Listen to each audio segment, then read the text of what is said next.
Hey guys, so today I thought it would be really fun to look at the stems and break down how I made my song God Could Hold a Grudge. There's a live version that was recorded at RCA Studio B. There's also the studio version that's out now, so we're going to be looking straight at the Logic profile that the song was made out of. I'm going to break it down for you. I'm going to show you the thought process behind the decisions we made, how it looks. A lot of this was made with MIDI because I just don't have a gigantic band on site to play. I'm going to put the screen recording right here. This is the unmastered version. So mastering is basically when you send your song off to a producer and they make all the instruments and your vocals at the right volume levels so that it sounds professional.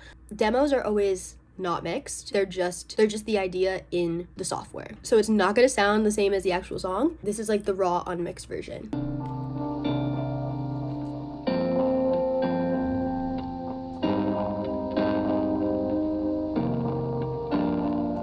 You go to church, you pray at night, bring it up in every fight. No respect for women, screw you, I'm forgiven.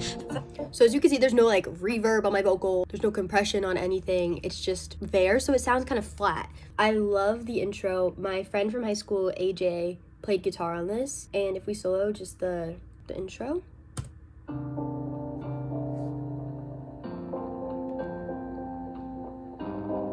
We put an echo stack on it, and I think it sounded really pretty with the guitar that we used. Nothing crazy going on with the guitar the entire song. We drew a lot of inspiration from like Lizzie McAlpine. We wanted it to kind of have a really slow build up. Like we wanted it to be simplistic as possible, but build as much as possible. So the guitar the entire time is just really simple and just supports the vocal in like the slightest way, which I really love. This was my vocal. You go to church, you pray at night, bring it up in every fight. No respect for women, screw you, I'm forgiven. Find it strange you. I remember so specifically, I recorded that at my high school in my music department head's office during my free period, which was literally just like this really small office in between the two practice rooms. I believe they're called a dynamic microphone. It's just like a cylinder, like there's no like circle on top like a typical microphone. They're usually used to mic drums. Yeah, I had one of those, and he was like, oh, we need to record the demo, and I was like, oh,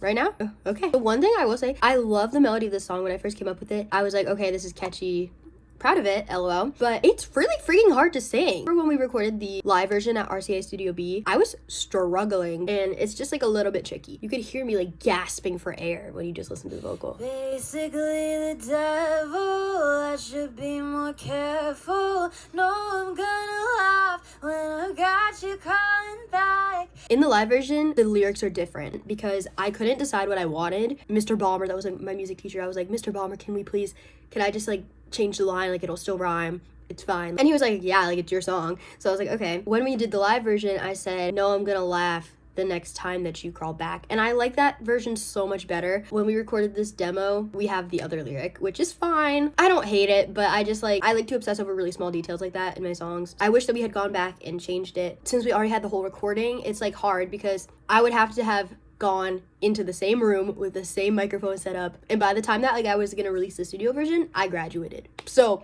wasn't an option. It was either that or we had to re-record the entire thing. It was like, whatever, they'll have two different versions and people are probably gonna be a little bit confused. So now into the fun part, which is like all these big stacks. So the first verse is just guitar and vocal, which is kind of how I like to start out any of my songs. I like to follow a thing where it's like just guitar vocal or just piano vocal first verse, and then the chorus comes and it builds more. There's more instruments added. And then when the second verse comes, it's less busy than the chorus, but it's definitely, there's more going on than the first verse. And then second chorus, even bigger than the first chorus. Then the bridge, sometimes I like to go like biggest part of the song is the bridge, but other times I like to just cut out and just have something different during the bridge. This song is very typical of like the structure and the way that I think of my song structure when I'm creating. So if we look at the chorus,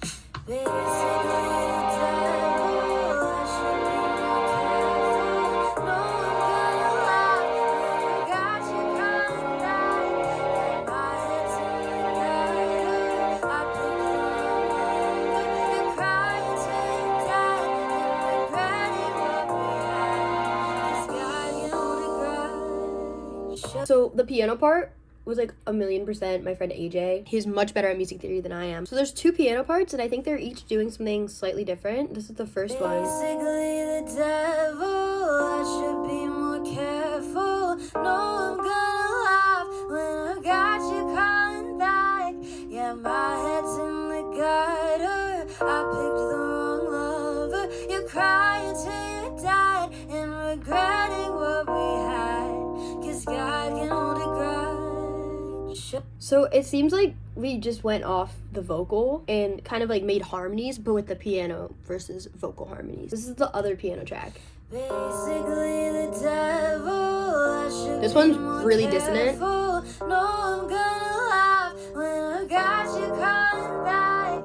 Yeah, my head's in the gutter. So this one's just lower. Some of the notes go a different direction, and this one's like contrasting the other one. And I think that was just to make it feel fuller in the mix. So then we have, what is this situation? This might be bass. Basically, Yeah, this is the bass. devil, I should be more careful. No, I'm gonna laugh when I got you calling back.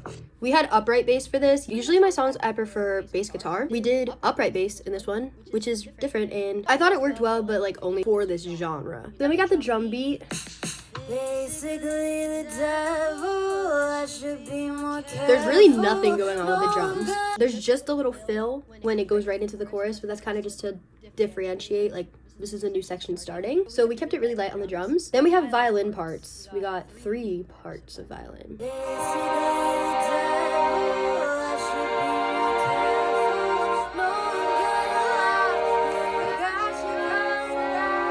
For me, favorite part of the song, and there's a viola in there too. You go to church, you pray at night, bring it up in every fight.